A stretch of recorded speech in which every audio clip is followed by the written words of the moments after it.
What's going on, everyone? I'm Nate and this is Amanda. And welcome to our very first YouTube video on our channel. Today we're going to be installing a downpipe and intake on her beautiful A90 Supra. I actually have a little secret. We actually already installed the parts. We just suck. Okay, look, we suck at filming ourselves, right? Working on the car. Because, I mean, we're not really used to it. Maybe as we get better at this, we'll start making tutorial videos, but we're not a tutorial channel. We're not. So the install, it wasn't that bad. It was only bad because the car was on the driveway. Yeah. Uneven surface. As long as you have the space, in an actual garage, it's really not that bad. Again, we're not a fucking tutorial channel. If you want to watch how to install it, you know, there's a search bar right on the top of this video. You know what I mean? Honestly, there was only a few bolts and the V-band, but that's about it. That's all the information we can give you, but yeah.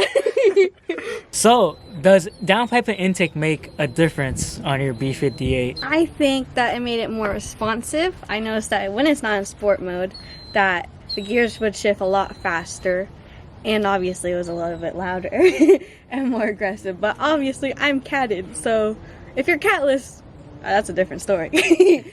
But I like it a lot. I feel like that's how the car should have came. Definitely. But not saying that the stock version was anything less of this. The stock version was still fine as well. It was more than fine to me. It just enhanced the sound and the power. That's what I feel like, because I noticed it's more responsive, and that's what I really look for. But yeah, you should get it. I definitely put thumbs up for that too. Also, there's no check engine light, so that's a plus, because I don't want to deal with that. That's another thumbs up. But on the other hand, that makes it 4 thumbs up in total. Yeah. Here he is, trying to fix his windshield wiper, but it's broken, for sure. I don't even understand it. That's the bottom part, and it just ripped off. Oh! Yeah. It's done. This whole car. It drives. Well, we don't know that. We should try driving it. Next video we'll try. And see how far we get before we break down. Yeah, we broke down 5, maybe 7 times. Yeah. On the freeway. But it's okay. Yeah, it's okay. It happens, It's okay. right? It's normal. It's home, so it's fine. This thing on the other hand is a tank. It hasn't broken for a while. So, well, let's not jinx it.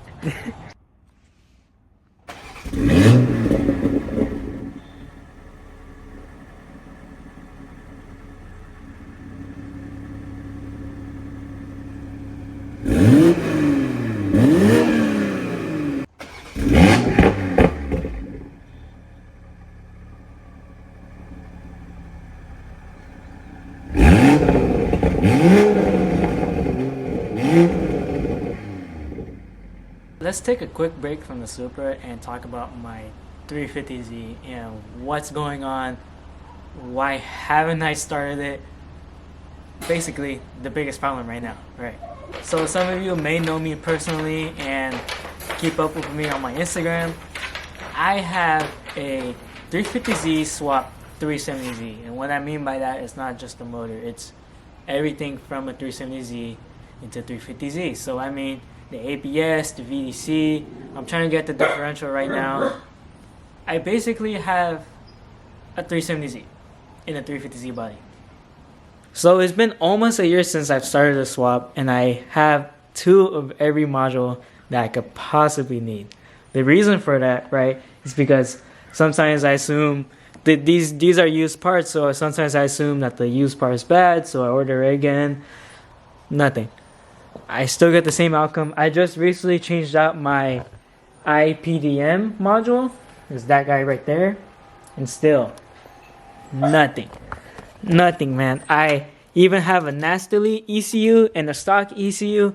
Nothing at all. It's really defeating, and The sucky thing about this is that there's little to no information about the swap because, first off, who would do it?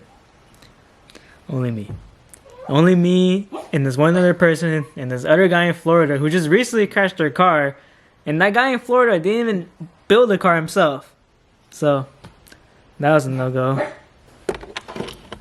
370Z key in. We're on lock mode. Press it once. It skips accessory mode. Jumps to on. Try to turn it off. Nothing. Turns right back on. Even if I hold it down, guess what? Nothing. Nothing works. I don't know what to do. I'm very stuck and I'm very frustrated because, once again, there's no information on this. I'm basically on my own. And you know the funniest thing about all of this, right, is that I ordered a custom plate 2 years ago, almost 2 years ago, right? And guess what? That shit came in. It came in before I could even start the car.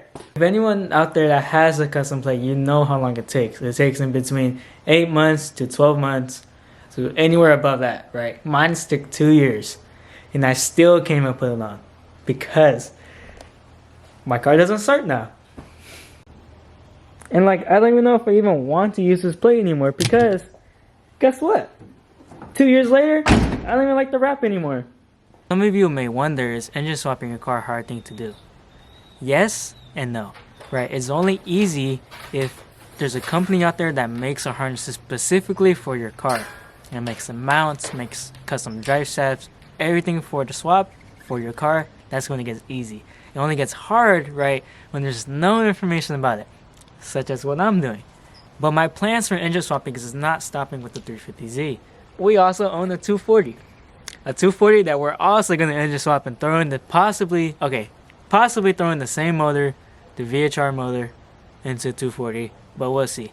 Anything can happen. I'm trying to just do something that's like affordable, really. Nothing Jay-Z, nothing crazy like that. Possibly LS1.